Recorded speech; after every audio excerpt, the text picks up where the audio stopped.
and welcome to Suffolk Public Library's Get Creative at Home for January 2025.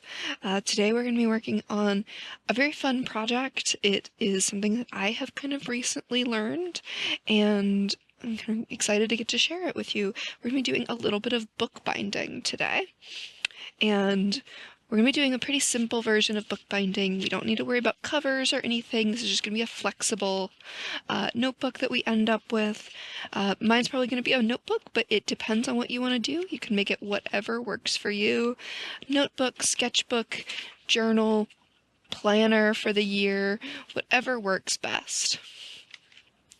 So we're working with just regular plain printer paper, but if you want it to be a sketchbook, or if you work in watercolors and you want something a little bit more sturdy, you can make this fit your needs with whatever paper you use and whatever paper you want to use. So we'll get started. Our supplies that we'll need are going to be a good old stack of paper.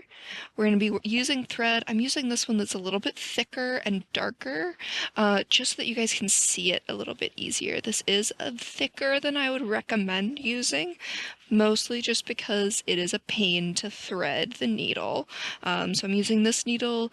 You don't specifically need a curved needle for this type of binding that we're doing. It was just the needle that I had that had the biggest eye hole. So you're going to get some thread in your kit. It won't be nearly this thick. I'm just doing this so it's a little bit more visible.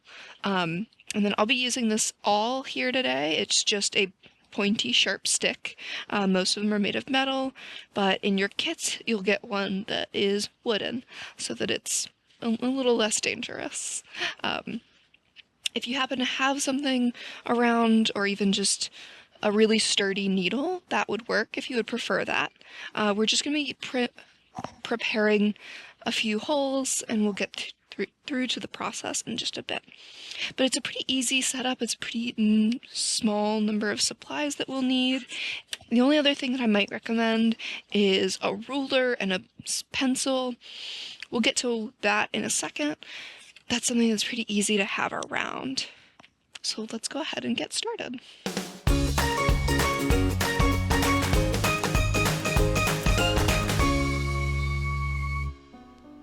Our first step is actually going to be preparing our folios.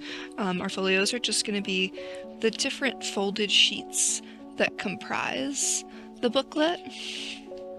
And you'll make this by just stacking a few sheets of your paper.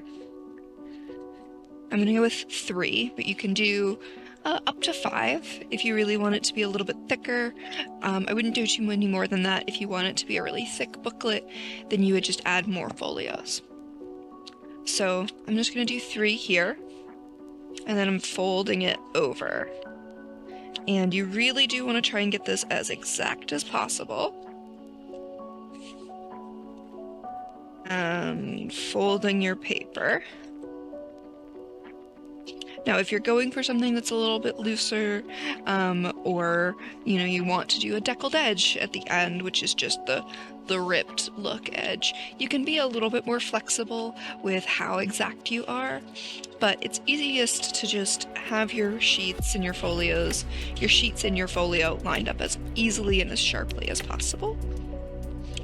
So just making sure they're even as much as you can. Now, another optional thing that some people do use for bookbinding is called a bone folder. It's essentially just a tool that gives a really sharp line, and you use it to press down on your edge.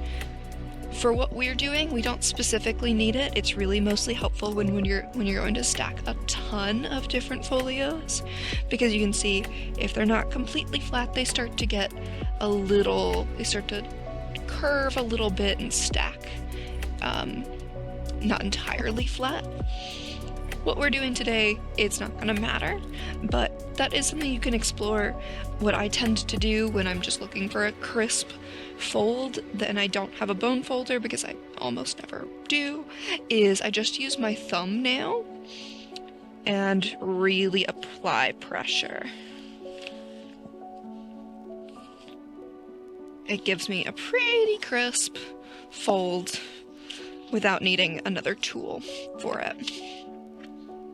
So just for expediency today, I'm only going to do 3 folios. Like I said, you can do as many as you want within reason. But with a beginning project like this, it's best to do something a little bit smaller, and then you get a hang of it. I'm just really pressing down on my edges. And now we'll take our regular sheets of paper to the side, and we're going to mark our edges. And the big thing that we're going to be doing is measuring, so you can see these points where we threaded through on the spine. We want them pretty evenly lined up, and you want an even number of them. So this is where your ruler comes in, and the pencil, just so that you can mark your spot. Here we go. So you start with just your top one, and then we'll transfer the lines to the others. And I'm gonna do, because this is an 8.5 inch sheet of paper on the short end that we have folded, I'm gonna be doing 1 inch spacing, but I'm going to start it 1/4 of an inch in, so that I have space to get all of my marks in.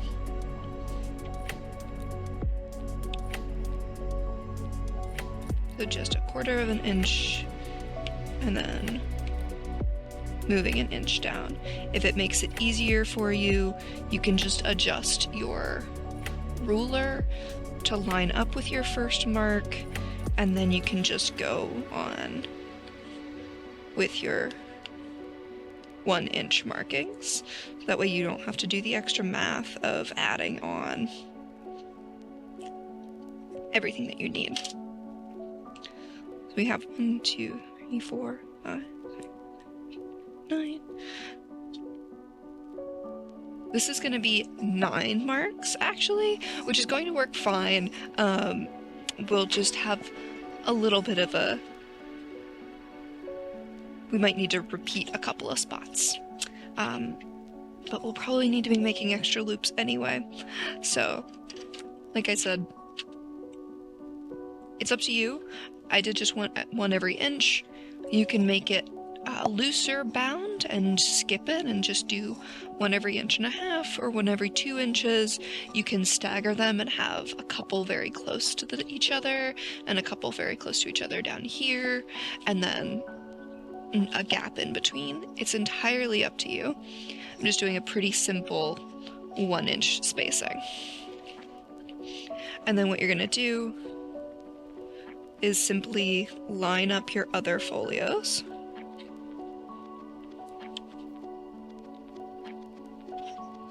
And give them all marks on the edge where we want our thread to go through.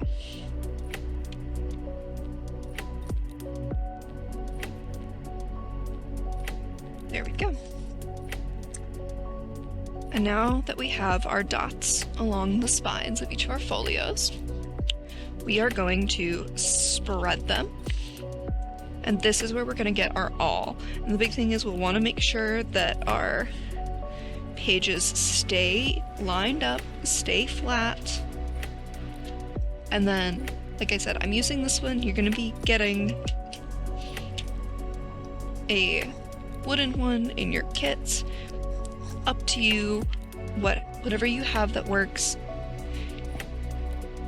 So I'm just going to place the point of the awl right on that dot and press down.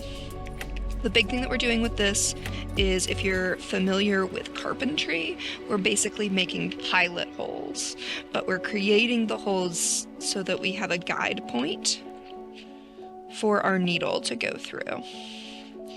And we're doing this right on the fold. And I'm just lifting it up a bit just to make sure that it goes all the way through. If you do this on your lap, do be careful that you don't poke yourself.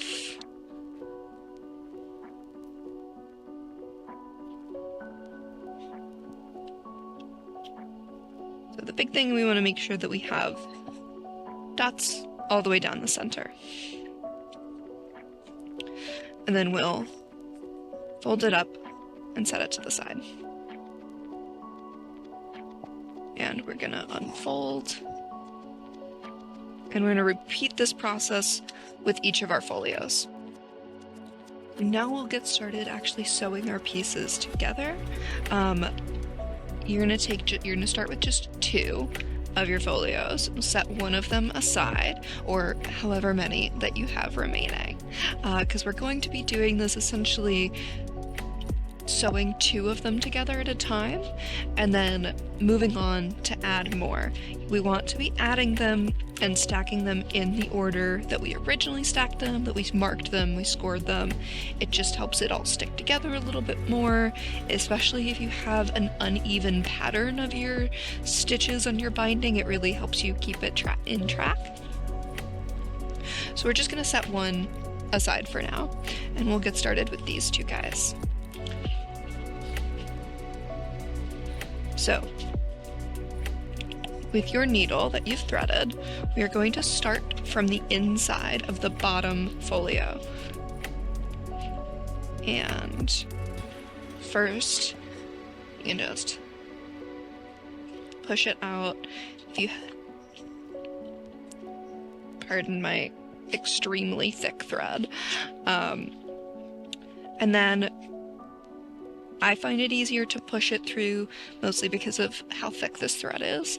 First the one folio, and then the other. So we're going to go from the outside of this one to the inside of this one, of the second one, binding them together, and you should get a little tiny stitch like that. And now we're going to go from the inside of this one all the way through.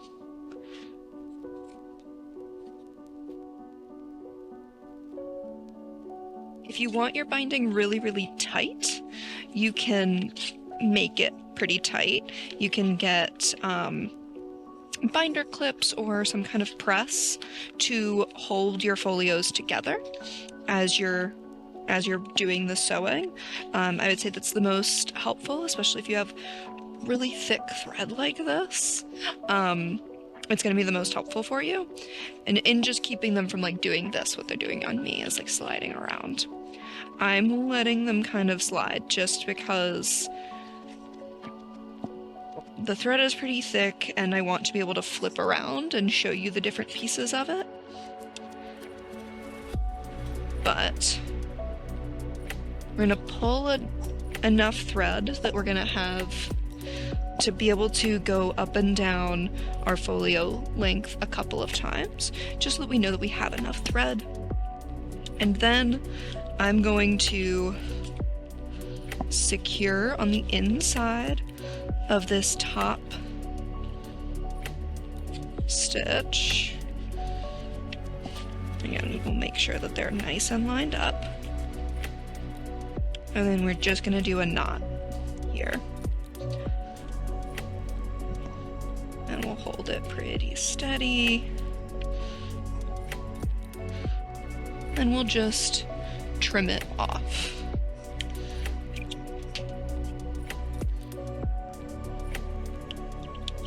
There we go.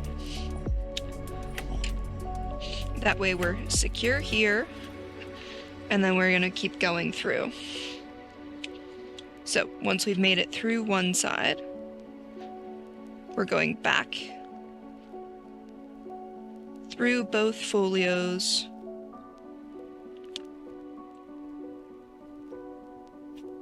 onto the back side.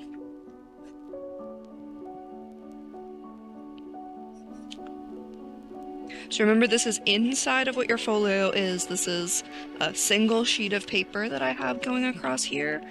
This is what the outside of your folios look like. So you only have that tiny little bit of your thread visible.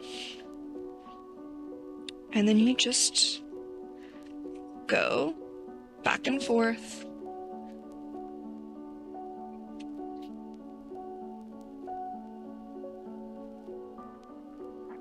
Kind of muscling it through.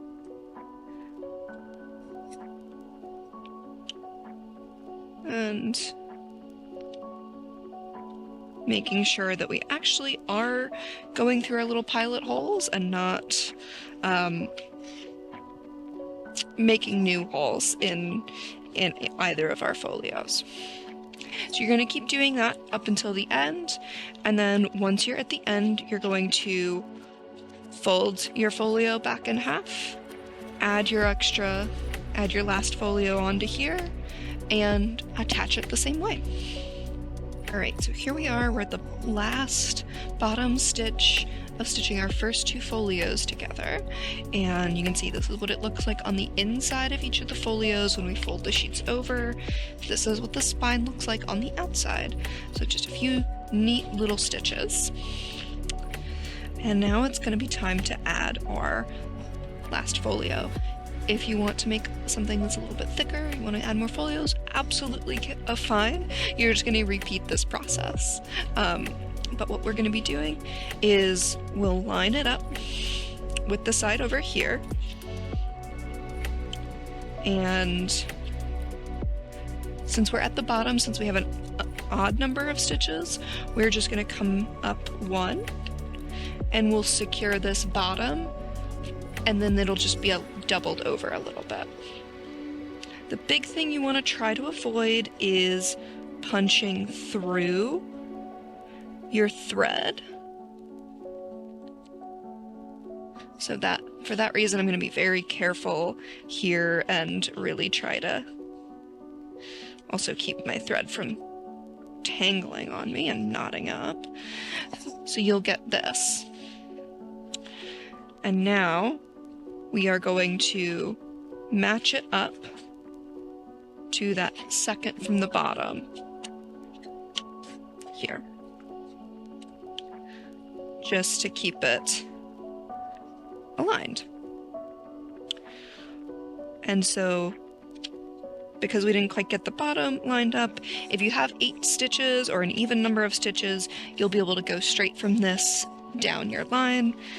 Ours will be a little bit extra chunky in this one section, just because I'm gonna secure the bottom of it.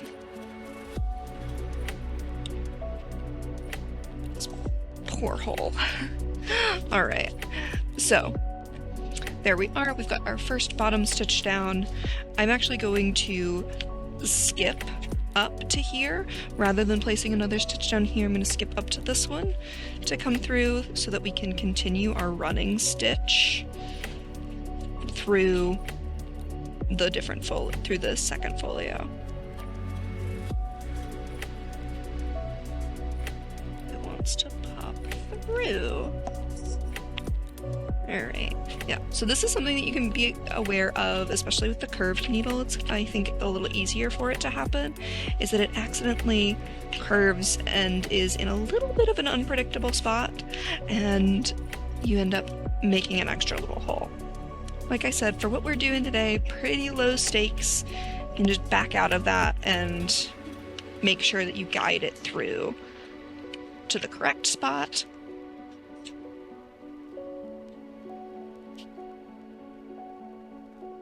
So we're just going to line it up, and we're going to continue just our running stitch the same way that we did before between this one.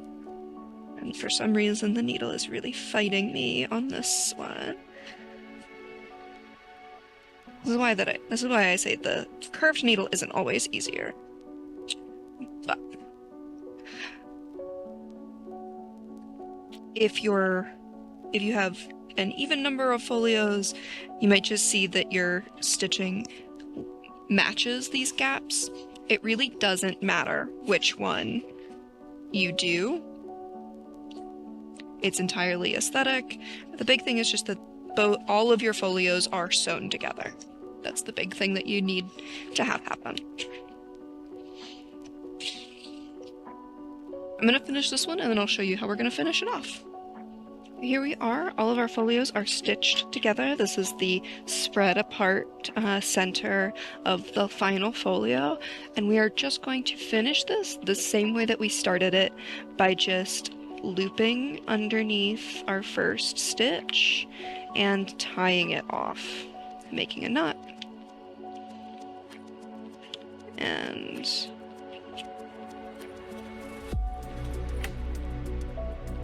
double knot it just to be safe.